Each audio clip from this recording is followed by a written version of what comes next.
शाइर आलिम डॉक्टर अता मोहम्मद हामी साहब जो शायरी जो कम है, जो तहकीकी कम है, उन ते भरपूर निगाह रखंदड़ शख्सियत मोहतरम अख्तर दरगाही साहब जन के तो वे अचन अवां सां मुखातिब थियन। अख्तर दरगाही साहब जन के कंहिं ज़रूरी कम जे लाइ वञणो आहे, रुख़सत थियणो आहे, उन करे असां उनखे जल्दी सॾे रहिया आहियूं त जीअं अवां सां मुखातिब थी सघनि। अवां सभई भरपूर ताड़ियूं वॼायो अख्तर दरगाही साहब। वॾी महिरबानी अदा अमर इकबाल। हामी साहब जो शेरात हुअं त हर हिकु अहले दिल जी हर सुखन कई रहबरी, हुअं त हर हिकु अहले दिल जी हर सुखन कई रहबरी, पर हकीकी फैज़ हामी शाह ऐं बेदिल ॾिनो। स्टेज ते वेठल सभई मानायतूं शख्सियतूं, साम्हूं वेठल सभई मानायतूं शख्सियतूं, सब खां पहिरियां त मां तमामु हामी यादगार कमेटी खे जस ॾियां थो, जिन पंहिंजो फ़र्ज़ सम्झी हामी साहब जी वरसी हिते शानदार नमूने मल्हाई आहे। ऐं ईअं ई जस ॾिजे थो सिंध जे सकाफ़त खाते खे, जेकी काफ़ी सालनि खां हामी साहब जी वरसी में पंहिंजो हिस्सो ॻंढिन था।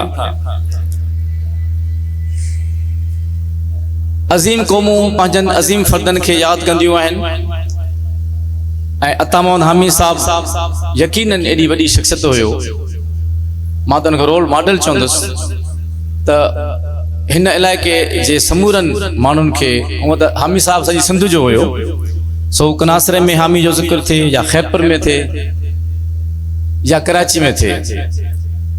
हाफ़िज़ शिराज़ी जो शेरात बाद अज़ वफ़ात तुरबते मादरे ज़मी मजू, मुझे मरण खां पोइ मूंखे मुझे कब्र में न ॾिसो। बाद अज़ वफ़ात तुरबते मादर ज़मी मजू, दर सीनाए मर्द में आरफ मज़ारे मास्त। मुझी मज़ार आरफ माण्हुनि जे सीननि में आहे। सो हिते जेके माण्हू वेठा आहिनि आलिम अदीब शाइर, उहे हामी खे यादि कनि था त हामी पाण बि यकीनन हिते ई आहे, ऐं जिते जिते ज़िक्र हूंदो आहे उहे उते माण्हू रूह मौजूदु हूंदा आहिनि।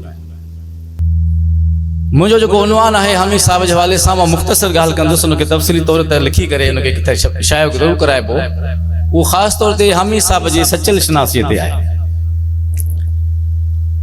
मां सोचां थो त हामी साहब छा न हुयो, शाइर, मुहक़िक़, मुतरजिम, आलिम, मौरिख़, नक़ाद, मौलिफ़, तालीमदान, सियासी ऐं समाजी शख़्सियत, ऐं साॻे वक़्तु तंज़ो मज़ाह में बि हुनजो हिकिड़ो वॾो सुखुन ऐं वॾियूं ॻाल्हियूं हुनजा गुफ़्ता मशहूर। पर हुनजी हिकिड़ी तमामु सुहिणी जेका वधीक इंट्रस्टेड ख़ूबसूरत जेको हवालो आहे हामी साहब जो, उहो सचल शनासी जे हवाले सां जेको आहे उहो हुननि समूरनि पहलुअनि खां अलॻि अलॻि नुमाया आहे। हामी साहब सचल साईं ते तमामु ज़बरदस्त कमु कयो, हिकु मुहक़िक़ जी हैसियत में, हिकु मौरिख़ जी हैसियत में, ऐं हिकिड़े नक़ाद जी हैसियत में। छो त शाइर ते ॻाइणु या शाइर ते लिखणु इहो तमामु सवलो न हूंदो आहे, छो त शाइरी वजदान जो नालो आहे। शाइरी जो तालुक़ु वजदान सां आहे, शाइरी जो तालुक़ु बातिन सां आहे, शाइरी जो तालुक़ु कैफ़ियतनि, जज़्बनि, एहसासनि सां आहे।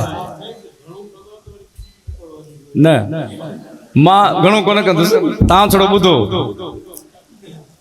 तव्हां दिलि लॻाए ॿुधो, छो त हामी साहब लाइ आया आहियूं त हुननि खे ट्रिब्यूट ॾियणो आहे, न त हीउ सॼो कुझु अजायो आहे न। बाक़ी जेकॾहिं हेॾो हुन जूं ॻाल्हियूं करे हलिया वञूं त ज़रूरी आहे त हामी साहब जी ॻाल्हि कजे, भले लाइट न बि हुजे, को मसइलो न आहे, सुबुह ताईं वेठा आहियूं, तव्हां सां गॾु हुजो। मां ॻाल्हि पई कई त सचल साईं जे हवाले सां अता मोहम्मद हामी साहब उहो पहिरियों माण्हू हुयो जे सचल साईं जे हवाले सां जेके कुझु ॻाल्हियूं हुयूं, के ग़लति रवायतूं हुयूं, उन्हनि खे रद्द कयो। उन्हनि खे रद्द कयो, बल्कि उन्हनि खे साबित कयो दलीलनि सां। पहिरीं हामी साहब इहा ॻाल्हि कही त बाबा सचल साईं हफ़्ते ज़बान शाइर न आहे, ऐं इहा हक़ीक़त आहे। सचल साईं खे हफ़्ते ज़बान शाइर जो लक़ब मिली वियो आहे, ऐं ईअं बि न आहे त को लक़ब पोइ ख़तमु थी वेंदो।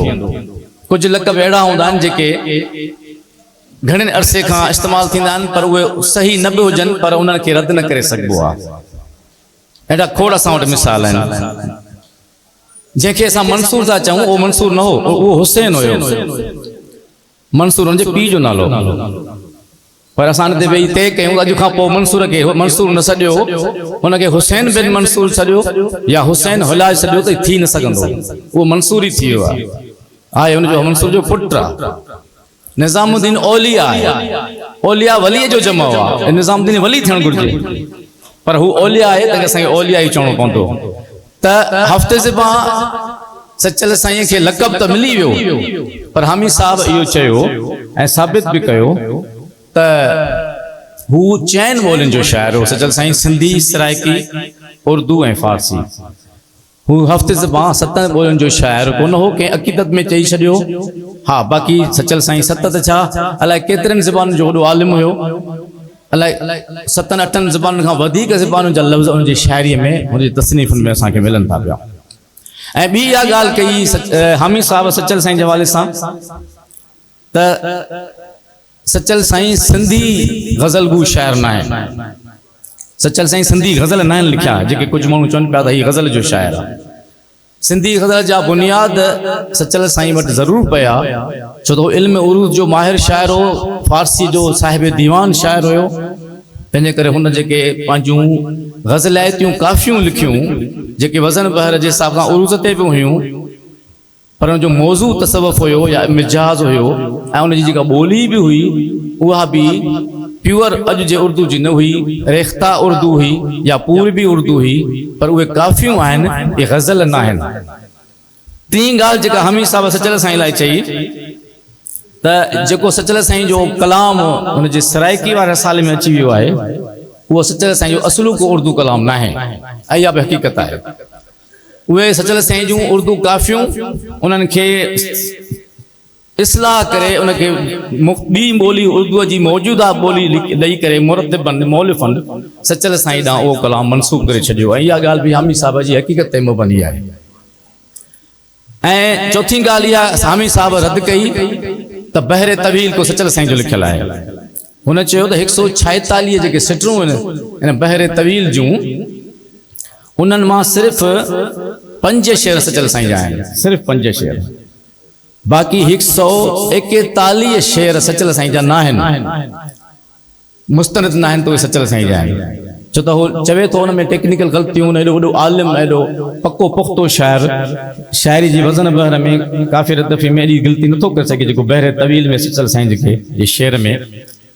ऐं इहा बि ॻाल्हि कई हामी साहब त सचल साईं खे जेको सरमस्त थो चयो वञे, जेको मस्त सचल सरमस्त चयो थो वञे, उहो इन आम माना में न आहे त 24 कलाक बेहोश हूंदो या ईअं मस्त हुयो जी मज़ूब हूंदा आहिनि।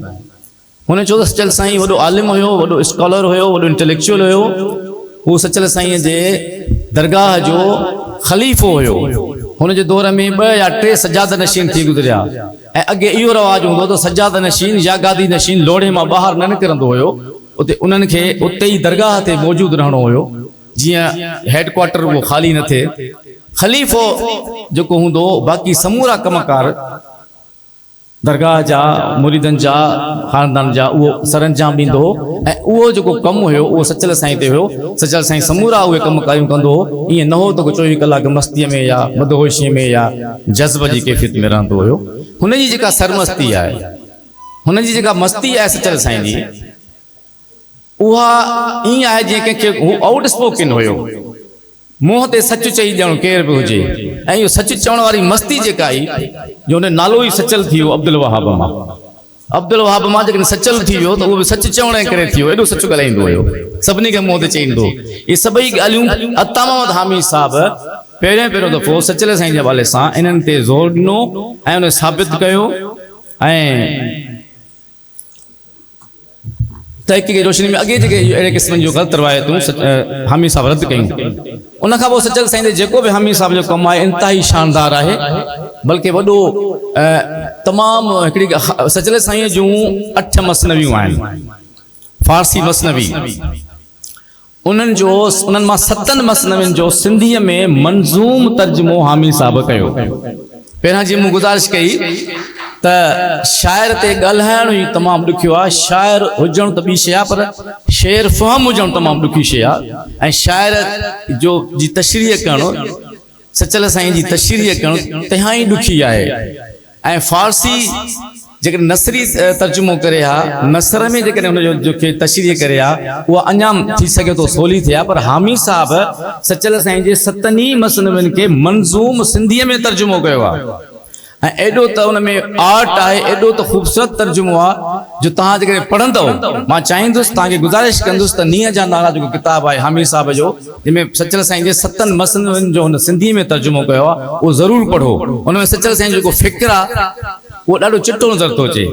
साकीनामो, तारनामो, राज़नामो, दर्दनामो, रहबरनामो, गुदासनामो, इश्कनामो, इहे सचल साईं जे मसनवीअ जा नाला आहिनि। ऐं उन्हनि जो जेको तर्जुमो कयो हामी साहब, जंहिंमें हिकिड़ो शेर साकीनामे जो हुन हीअं लिखियो आहे सिंधी में, साकिया ॾे भरे को जामे शराब, साकिया ॾे भरे को जामे शराब, मेटजी जीअं वञनि गुनाह सवाब।